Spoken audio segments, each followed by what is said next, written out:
On the 4. Uno, dos, tres.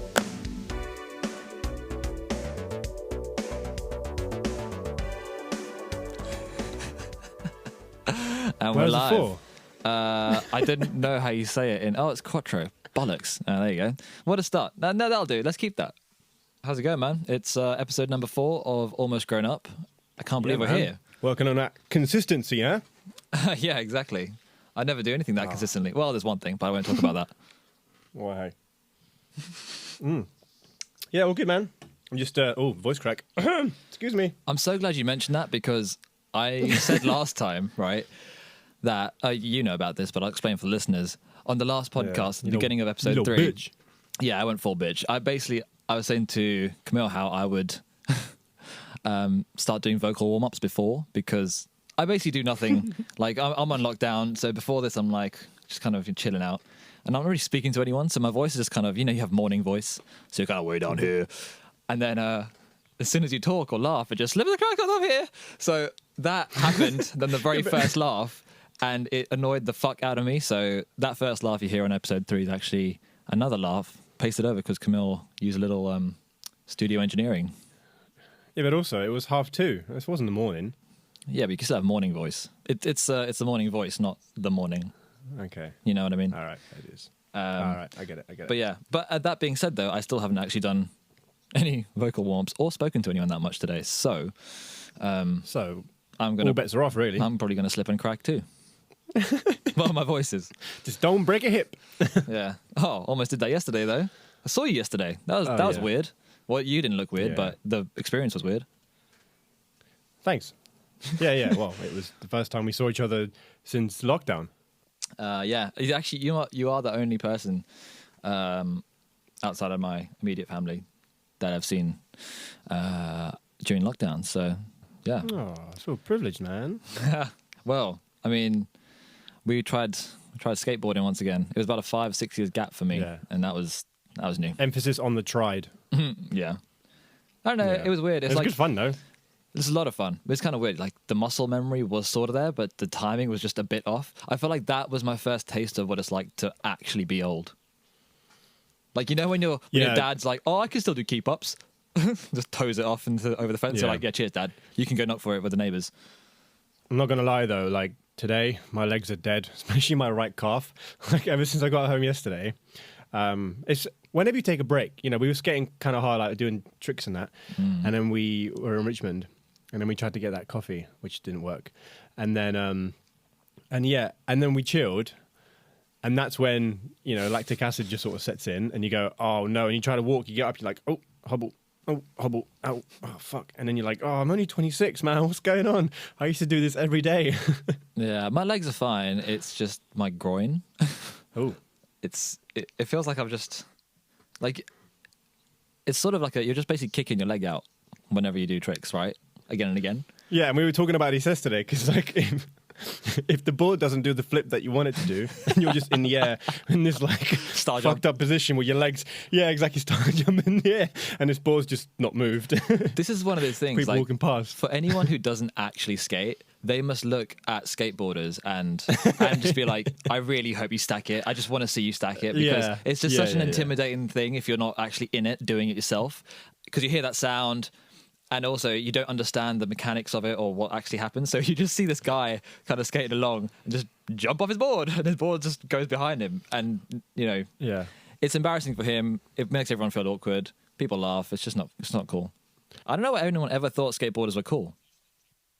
Well, I was going to say there's a bit of a connotation attached to skateboarding because, I think outsiders kind of look at it and go, oh, you're just trying to be cool.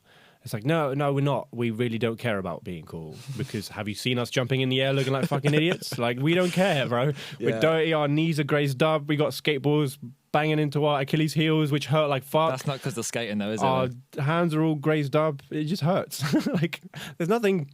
Like, it's just pain, but it's worth it. Yeah, speaking of which, I kept hitting my ankle at the same spot, and it didn't hurt like the first few times, but it's just a continuous. It's like if you got a really small mallet but kept hitting the same part of your body.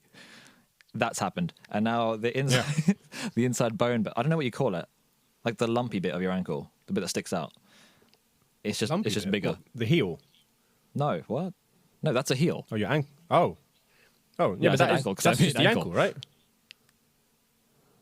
That is the ankle, right? The little like bobble bit. Yeah, Yeah, that. surely. Is that? I don't know. I thought the ankle Whatever was that the is, whole- yeah. It doesn't matter. The point is, it's basically big. I've also just realised I've clipped a little bit too, but not that's on my channel, but on the main master. But we'll fix that after. It doesn't matter. It doesn't matter. It doesn't matter. Shit, that's a throwback. Do you remember that song? Yeah, well, that was the Rock's theme tune, wasn't it?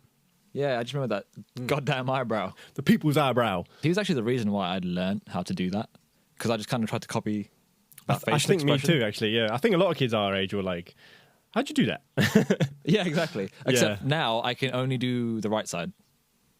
I can sort of do the left one, but it looks like I'm sort of having a fit, like a facial spasm, rather than actively trying to engage my right eyebrow. But yeah, going back to yesterday, it's a lot of fun being at the house, finally. It's kind of strange because I haven't skated in, as I said, like 5-6 years. And then the roads were empty, so it was like a nice sort of introduction back into I didn't embarrass myself in front of too many people. Yeah. Because not everyone's as free as they could be, obviously, because lockdown is still semi-underway. But yeah, it was weird. We kind of sat and chilled by the riverside, and some people were just full on like smashed by the riverside. There was like a group of guys. Remember, it like had like Oh man, yeah, 2 or 3 they were crates. gone. Yeah, but Yeah. they did actually yell, "Do a kickflip." I was like, and we were like, nah. But also there was us sat in Richmond by the river, like we were looking around going, why the fuck are we cold? Hang on, why is everyone sat over there? Oh, because they're in the sun. Oh, we're the only 2 idiots in the shade, like in the wind, freezing our bodies off, drinking this beer. yeah, man. Like in our shorts. Fuck it. Yeah, you raised a good point though yesterday. What was it? Oh yeah, there were these 2 girls, and one of those group of guys that we mentioned earlier. They actually jumped in the river. They came out all soaked and just fully not the girls, unfortunately. But he came out like soaking, was just basically in his boxers at the bottom part of the riverside. So like, the center of attention, like full like peacocking behavior. Lad. Yeah, that typical sort of, look at me. I don't know why. I need validation, please. But that sort of thing. And yeah, you raised a good point about like, because there were a couple of girls that were like in a group, sort of looking in their direction, and then you were like, do you reckon girls? Oh, what was the question? Was it, do you reckon girls actually take notice of them? It's kind of like, so do you reckon? What was it? It was something like, do you reckon girls actually?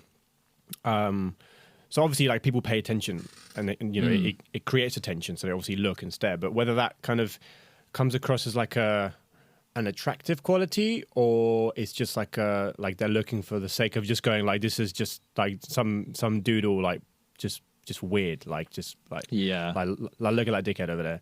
Because yeah, I don't know, like guys naturally do that, especially when they've had a few bevies. They try to be like, the loud one in the room, and as soon as they kind of clock girls in the corner, like a group of them, they try to be like this, oh, look at me kind of character. Hey, look, I'm so cool, like I jumped in a river, or alpha behavior. I don't know. It's a weird like machoism that kind of comes out. But mainly when you just had alcohol. I don't know why that is a thing. Maybe it kind of just lets you forget about like social kind of constrictions or whatever. But I don't know. Yeah. They're pretty funny to laugh at anyways. Yeah, it's a good question though. Like I guess I do sort of wonder that on a subconscious level, but I've never articulated it. Like, does a girl look at it and go, that is a man for me? I want a man who jumps in the river for no fucking reason. Yeah, I don't know. That screams responsible adult. I don't know. Some girls like the bad boy. Yeah, but I think that's... I don't know how many girls out there actually like that behavior. I think it's just what's portrayed in films and TV shows. Yeah, but then the amount of memes that I see and the amount of like girls that say firsthand, like, I always go for the wrong guy. And it's like, well... Duh. Well, it's not even that. It's like, I think subconsciously they know it's a bad idea. It's a bad move and it's not necessarily responsible. But again, this is like a jungle behavior. Like, the alpha male kind of beats his chest the loudest or whatever. Yeah. But it's quite interesting though, because even in like, I don't know why this actually came up recently. I was actually watching a video on this about alpha behavior. But even in like the realm of like monkeys and chimpanzees and gorillas, it's actually the alpha male behavior. It's sort of been the term's sort of been bastardized in terms of, you know, like being the biggest and the strongest. It's actually got a lot to do with their sort of social holding in the group, and I think that's what people actually attracts people because they see the person that's taken charge of that situation, whether that's doing something stupid or not. So subconsciously, it says that they have a, for lack of a better word, command almost. Yeah, like more clout within the group. So it's more about that than it is about you know, being the biggest or the strongest. Because that guy was a fucking weed anyway, man. Like he went that big. But the thing is, like, I don't understand it because, like, naturally, I've always been the kind of person to just like I'm very happy just like kind of in the corner or whatever, like not in the spotlight at all, and I'm totally cool, which is probably goes to say why I'm actually a drummer, not a singer, because I'm cool just being at the back, you know, like, yeah, I'll just be here. No one needs to look at me. It's all good. You look at the guitarist during a solo. That's fine. Hey, girl, let me just hit it from the back. And yeah, I don't know. Like, that's just how, I guess that's how I am, really. Yeah, and that's totally fine, though, because there's, like, you don't have to be the loudest to be the alpha. Do you know what I mean? And just because you're not the loudest doesn't necessarily mean that you don't have any say. In fact, it can almost be flipped on its head because you don't have to shout to get your opinion across. When you talk, people will listen. Yeah. That sort of thing. Which is more important, I think. Like, that's more of a valuable trait to have. Kind of, yeah, trait to have. Totally, yeah. Because, you know, when you do speak, people do listen. And it's like, oh, okay, he's speaking. We should probably pay attention to what he's saying. Yeah.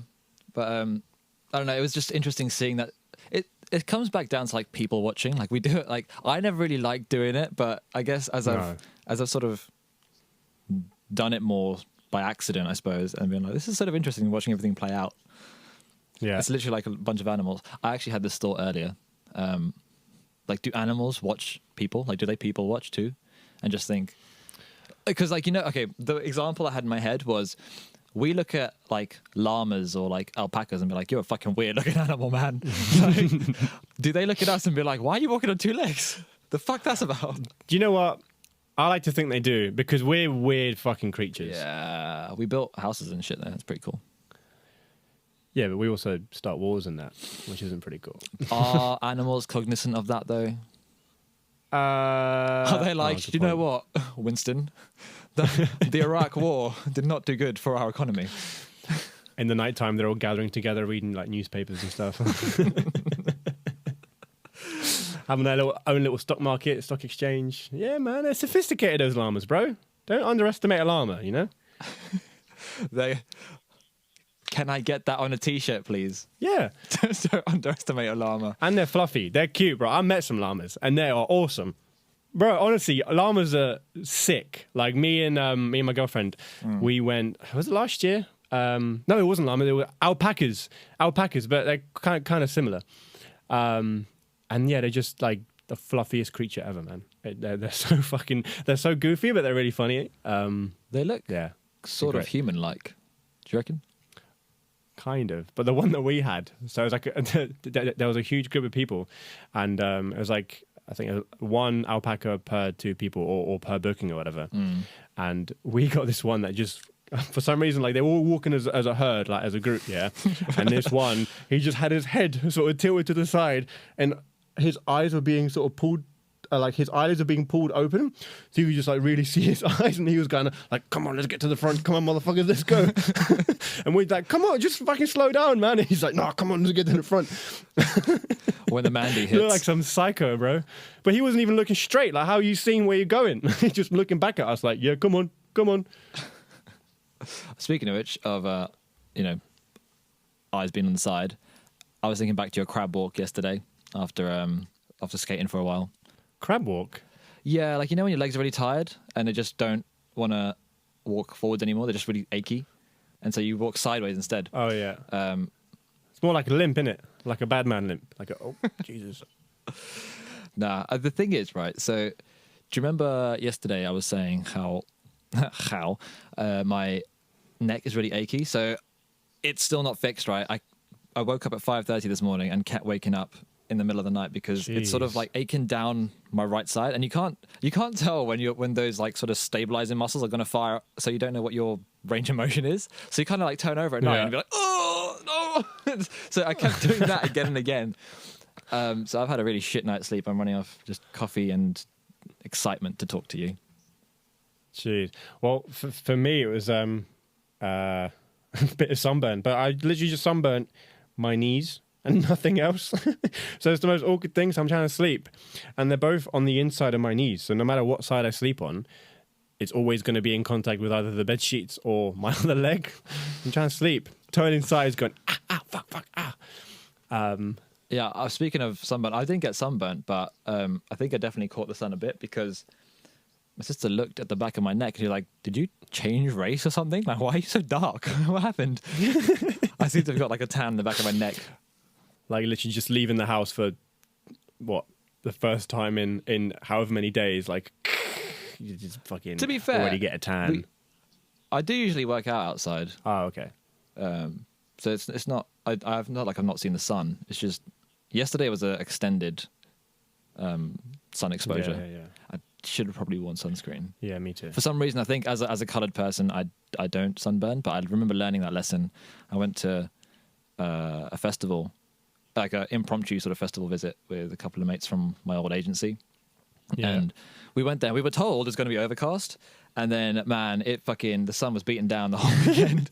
And no one had sunscreen. And yeah, exactly. So I was literally like Parmesan cheese off my arms for the next like 8 weeks after it, man. It was like the worst ever. It was disgusting. Like no amount of after sun was fixing that. It was disgusting. And I still haven't really learned my lesson because I think I even said yesterday, I was like, for some reason, I just think, oh, I won't get sunburned. You're Asian. It's fine. It's not fucking true. Like, this is something I always wondered, right? Go on. Why is it that, like, when we were at school, half of the athletics team, they're all black, and they all always moisturize with coconut lotion or Cocoa butter. That's the one. Coconut lotion. Yeah, because they get ashy elbows, ashy knees.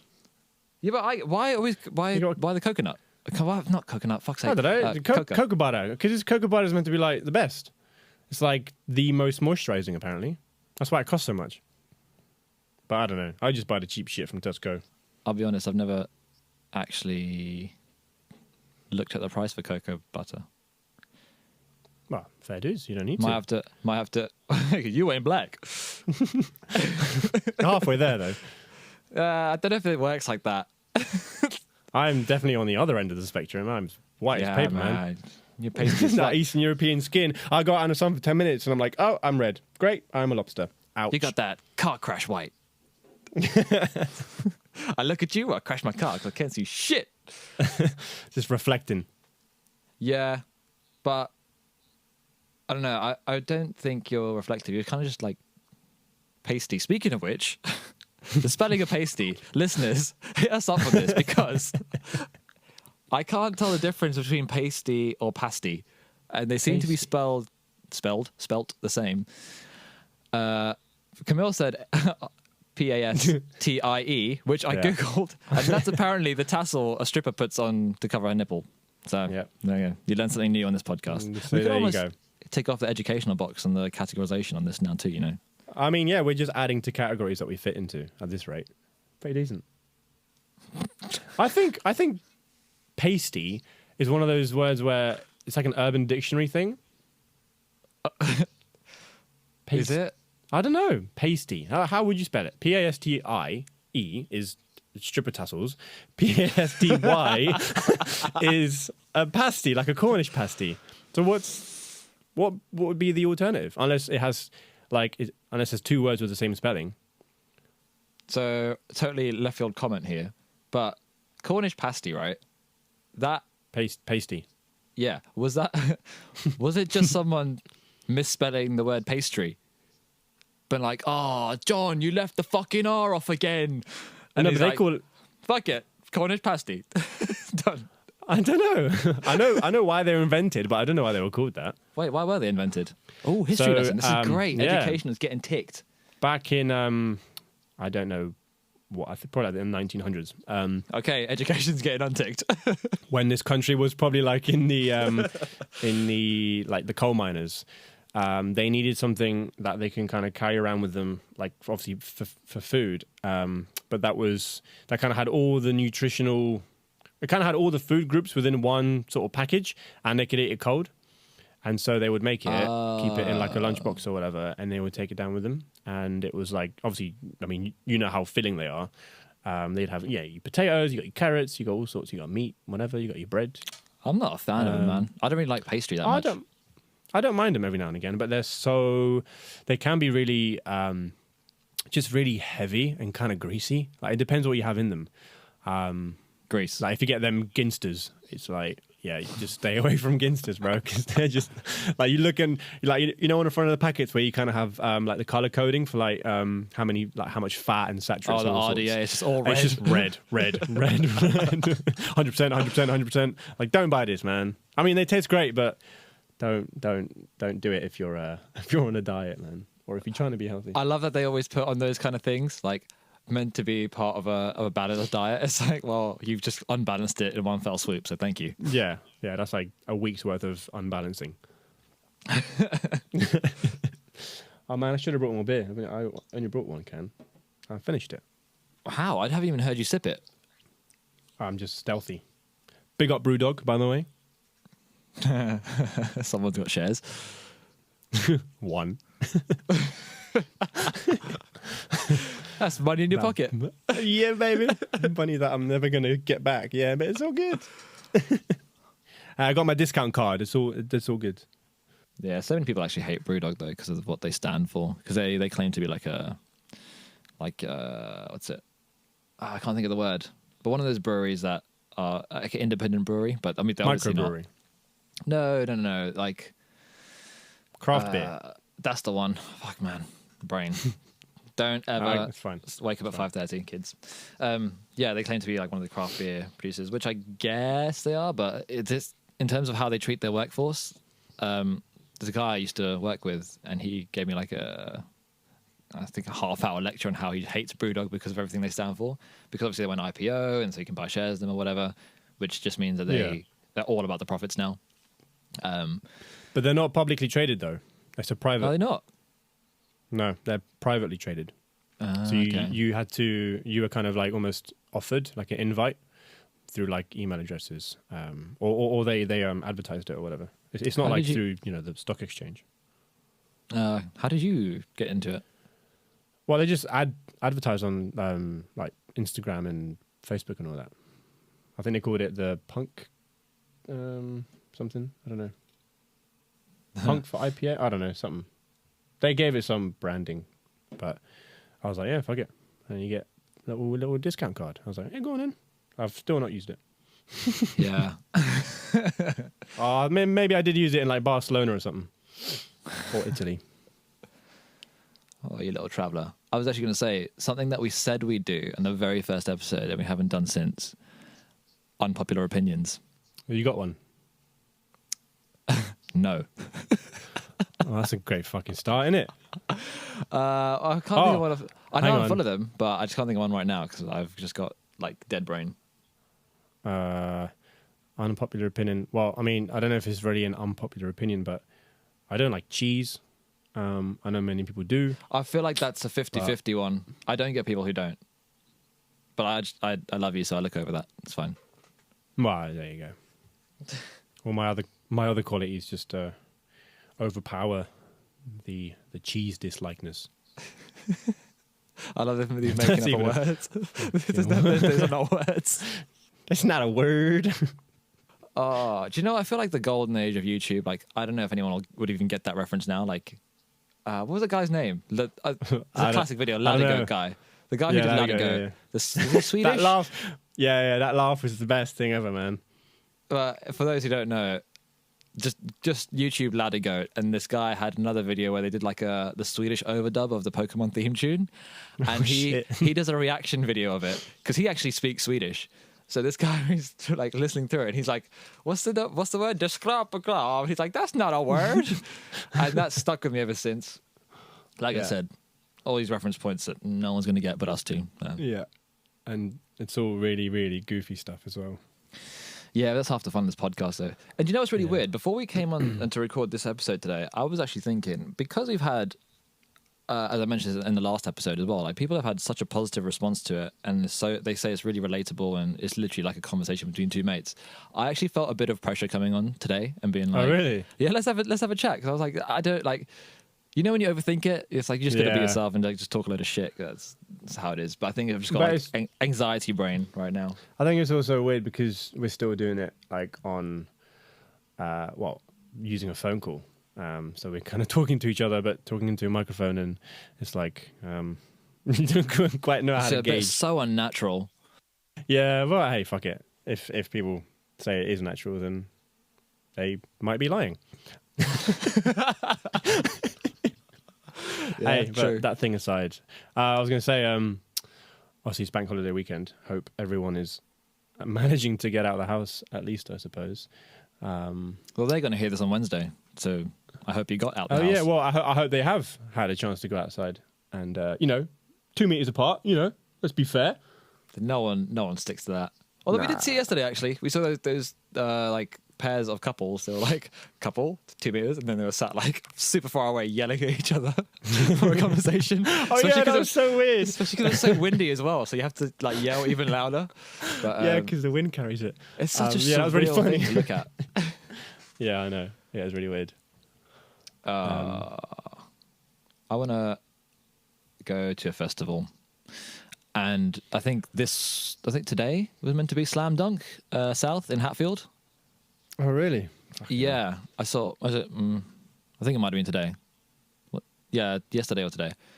And but they're all cancelled now. It's just so shit, man. Imagine the amount of money people are losing. Oh, well, they're potentially moving it. Oh, what? All the festivals? Like festivals, yeah, but I don't quite know how that's going to work. They're just going to have to delay it. Fuck knows. I mean, I know Download Festival, I think they're keeping as close to the same lineup as they had booked this year for next year. So they're essentially just missing out a year, which obviously is a big hit financially because they've paid to use the land and they've paid for all the kind of equipment or whatever. But and they still have to pay the bands probably. Do they? I think so, bro. Because when you're like at that level, you're booked in. They didn't play the show. Well, yeah, but you're booked in. It's like you've taken a day out of your calendar. I don't know. Maybe it's like a force majeure kind of thing where it's like an act of God. It's a mutual thing though, because the band, even if the festival was put on, wouldn't be allowed to play it. Yeah, but I can imagine there being some dickhead artists just like, oh no, you got to pay us. With their lawyers and all those. This is actually managers and that. It's kind of. Well, because I'm thinking of it in terms of like my media brain at the moment. So we've got, I've got a client who has some billboards booked in these kids play centers. Obviously, those are all closed because you can't they can't stay 2 meters apart at the best of times. Yeah. So all those play centers are shut, and obviously we bought the whole year as a package, and the play centers are closed. So we're like, well. The client's like, well, can we get a refund on it? Because we had the first burst, that went fine. But then the media owner was like, no. Like, why? Mad. We're not delivering the impressions, or like we're not getting any eyeballs on the screens that we paid for. So why should we? Why? It's gone to the point where they had to get like the lawyers or the agency involved and all this shit. So it's just a mess. Like, so I'm thinking in that sense, the media owner has no right, and in the same way that the band has no right to claim the money, because even if the play centers, i.e. the festival, was open, I hope you're seeing these two parallels I'm drawing here, the eyes wouldn't be on the billboard, and therefore the eyes wouldn't be on the band, so therefore they can't play the show regardless. So it's like a mutual not playing it rather than just, we cancelled it, Yeah, so, but I think it kind of comes down to, like, obviously what contract they had between themselves, because, whatever the festival had, obviously, when the festival sends out a contract, like I've been in a situation before, and for venues and that, it's very much in their favor. If things go wrong, then they're covered, and it's kind of like, well, you signed our contract. But on that level, I can imagine it being very much a 50-50, like meet in the middle kind of what's the word? When you compromise, like they compromise. So it's kind of in favor of both parties. You know, when you have acts like, I don't know, fucking Billie Eilish or whatever, like huge names, like, you know, they were probably offered like a ton of money. So for them to sort of lose that, they probably would have had to protect that. And again, once you get the record labels involved, bro, they got lawyers for days. They will come at you, you know? Like, I don't care how big your festival is, they are coming for you. Like, and it's shit. Yeah. Is it like you put a deposit down? So like they get like a minimum? They probably get like a booking, like an initial booking fee. So like, okay, here's this much to actually secure this date, so that you will come and play. And then on the day or just after they perform, it'll be like, okay, here's the remainder. Maybe like a 60-40 or like a 80-20 deposit sort of thing. So maybe they just don't get the deposit back. Maybe the artist keeps the deposit. I don't know.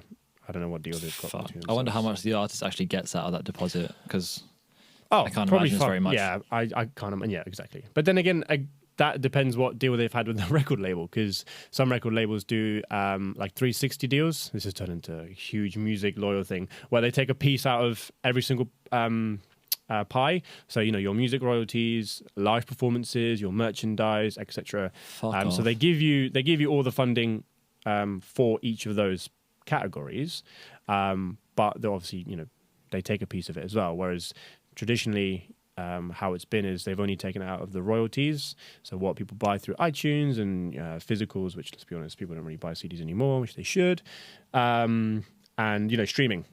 So like artists don't really make money from streaming and all that sort of stuff because it's so low.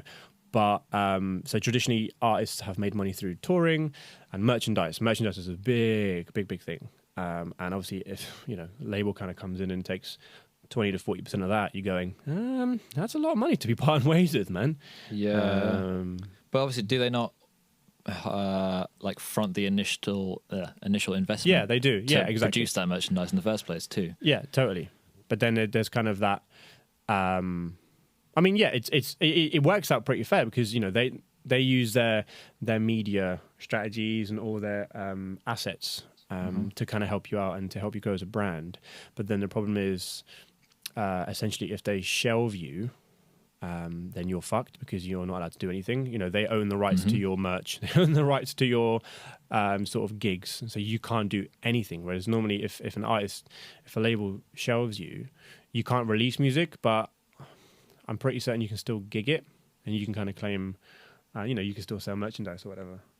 I think. I mean, I've never sort of gone down that rabbit hole with major labels too much because I've always done it myself, doing it independently, and it's a lot more work, but it's just the only way to do it at the moment, to be honest. Unless you're, you know, huge and you've got a global outreach, like you're not going to have the days or the hours in a day to have time sorting everything out. Yeah, man.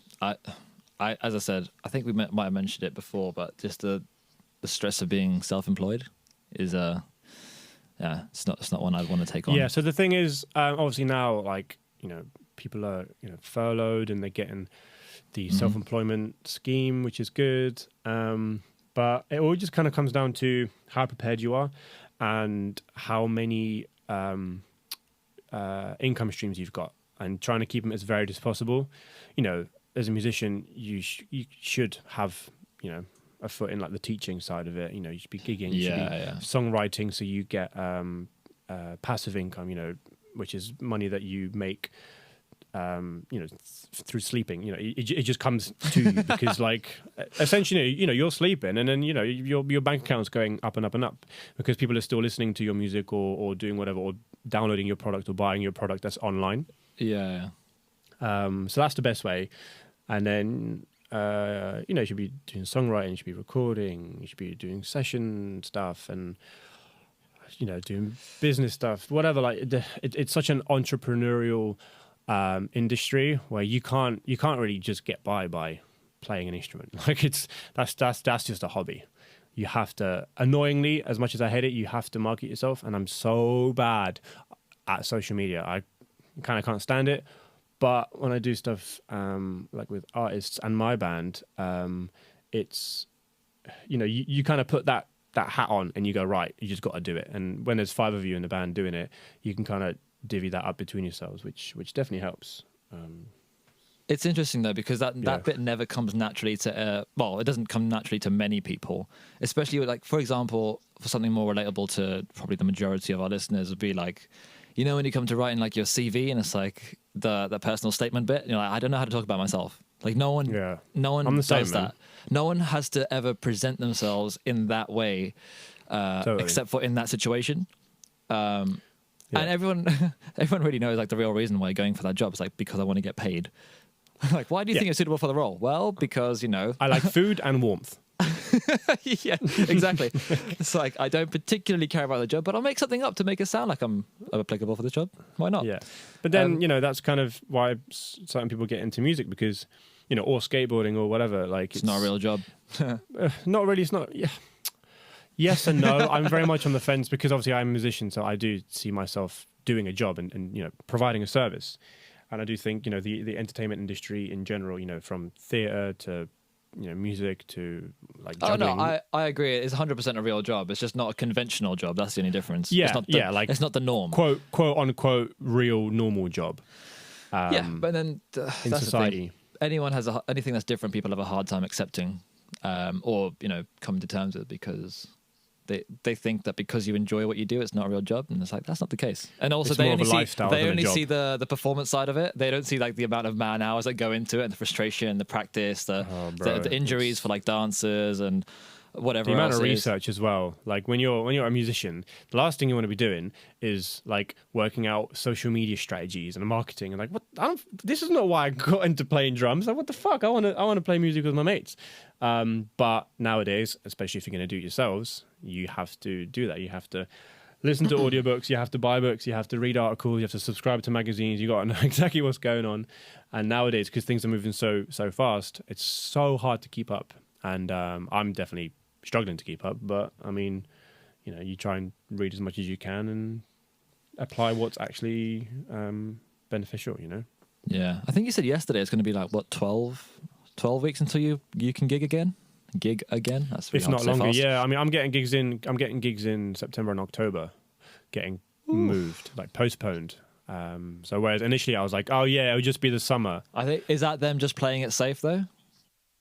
Well, I don't know. So theaters it's just down to the theaters, you know, and down to the area and how many people they get coming to the theater on a regular basis. Because one of the shows that I do is the music. It's like 50s, 60s music. And obviously the target demographic is, you know, people who sort of grew up in the 50s and 60s. So they're going to be the ones who are, you know, in the at-risk category. So to put them all in a theatre together, again, like shoulder width apart, like this isn't probably what they're going to want to do. So please feast your eyeballs whilst you get coronavirus. Yeah, exactly. Or some other diseases and germs. What the hell is going on at your theatres, man? I don't know. I mean... The flu? Fuck knows. But, I'm on stage. I don't worry about that. Yeah, but yeah, it's all, I guess, unprecedented for the self-employed crew out there. Speaking of which, actually, I think I might have mentioned this to you as well. I had a friend at university who is also self-employed, and so he does. He's like a filmographer. Oh, cool! Really, really cool stuff. So if you guys want to check him out, his Instagram is j10k_. Good guy called John Mason. He actually worked for KSI. And he was like shooting stuff for KSI and Sideman, and I think he also shot the True Geordie podcast. I think he's offered to film us as well. So you guys, the listeners, might be able to feast your eyes on our non-cartoon faces for once soon, potentially. But we haven't actually called John. So I guess, John, if you're listening, we're probably going to call you at some point and just shoot the shit as you said in your last message to me. So sorry I haven't gone back to you. Hopefully that offer's still on the table. Well, we can't really be in the same room as each other anyway, so we got to wait for that first. Yeah, I think he just wanted to get some ideas down, but I think it's just... yeah, it'd be cool to actually make this feel like a real podcast and have a studio and actually, I guess, open ourselves up to the criticism that is the YouTube comment section. That'll be fun. It's a crazy world out there, man. We ain't ready. Yeah. We ain't ready. my skin's too thin for that shit. Yeah. I'm bruised like a peach. Nope. There goes my phone. Oh, did you just drop your phone? Oh. Hang on. I can just hear like crunching about. Back. Sorry, my phone fell on the floor and unplugged my headphones. Yeah, idiot. I figured that's what happened. It was just, oh no. What happened to your fancy AirPods? Well, you say they sound like shit, so I've gone back to the wired ones. to be you fair, I stick it in can't the actually hole. imagine. Sorry. Different kind of plugs we're talking about. I can't imagine how AirPods. I've not got a pair, in case anyone's wondering. Of course, if you were on YouTube, you could see that. Wait, no, that wouldn't make sense because I'd just be in the same room. Ignore that. Anyway, I can't imagine how the microphone would work very well in the first place because it's on your fucking cheek.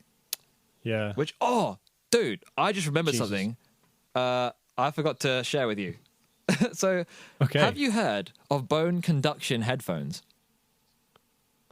Oh, I think I have. Oh, man. I only found out about them like 2 weeks ago. And Yeah. what the shit? They just sit on like the upper part of your cheekbone, right? And so for those of you that don't know, I'm kind of glad you do know about it. So if I'm wrong anywhere in Well, this vaguely, explanation, I kind of know like roughly how they work, I think. Well, But okay, so remind me. starting from the outside in, you've got like your outer ear, which the flappy bit of cartilage you can see on people's heads. Then you got your middle ear, which is like the canal, and then you got the inner ear, which is like there's three little bones, and that kind of vibrates and so on and so forth. And you got like you got your like cochlea or whatever, which is like a little. It sort of looks like a snail shell, and it's got little hairs on the inside that sort of react to each frequency.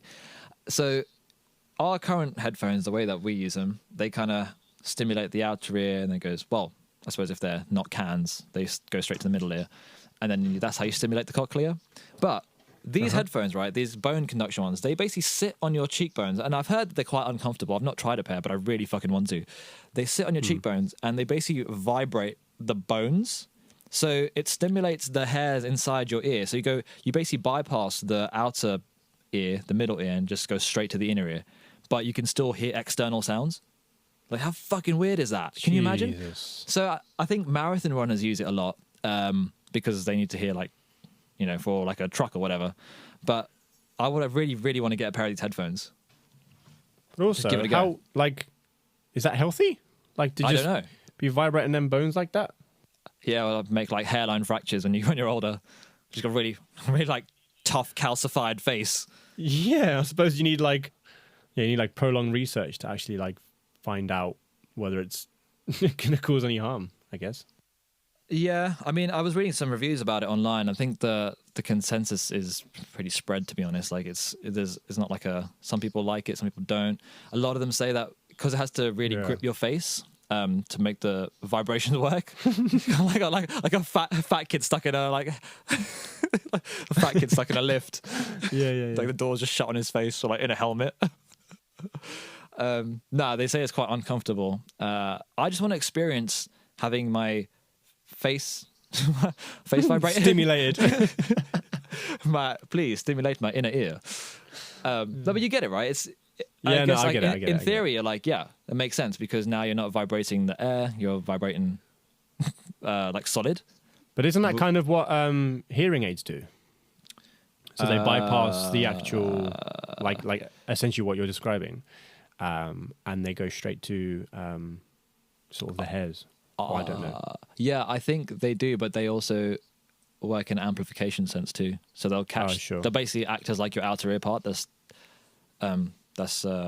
damaged or compromised in some way. Got you. But that's one of the other benefits of these bone conduction things, is that it's for people who have damage to that other outer part of their ear, so that way they can still experience full hearing.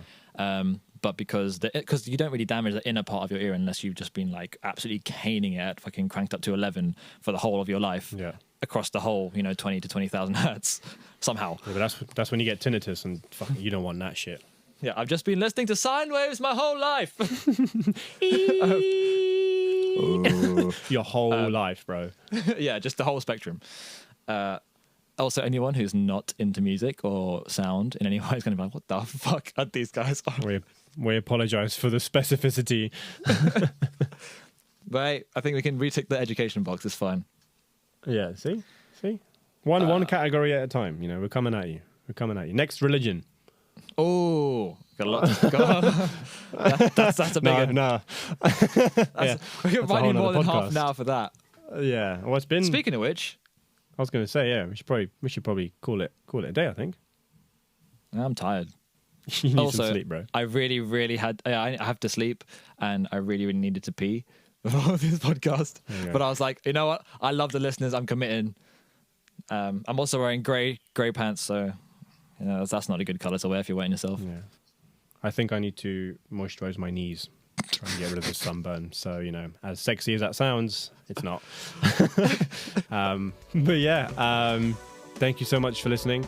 We really appreciate you taking the time to listen to us two idiots chatting shit and hopefully not boring you with very specific music things today. Also, if you're listening on like Apple Podcasts and that, I don't know if you can do it on Spotify yet, but like if you can review it, give us a rating, tell us what you like, tell us what you don't like, all that fun stuff. We really appreciate that, because we need to kind of, well, I guess, find out whether you guys like this or not and what you do and what you don't. And you know, as much as we love the star ratings, your words mean so much more, so just totally. throw them at us and make them make sense. Yeah, and also on them socials, like we're on Instagram, almost.grownup, and then Azim, what's the Twitter? Almost grown up 2. I had to think about that one. The number 2. Yeah, we were late to the punch, so somebody took almost grown up. So yeah, thank you so much for listening, and we will catch you either next Wednesday or maybe sooner. I don't know. We've not decided. We'll see you soon. Peace. Peace.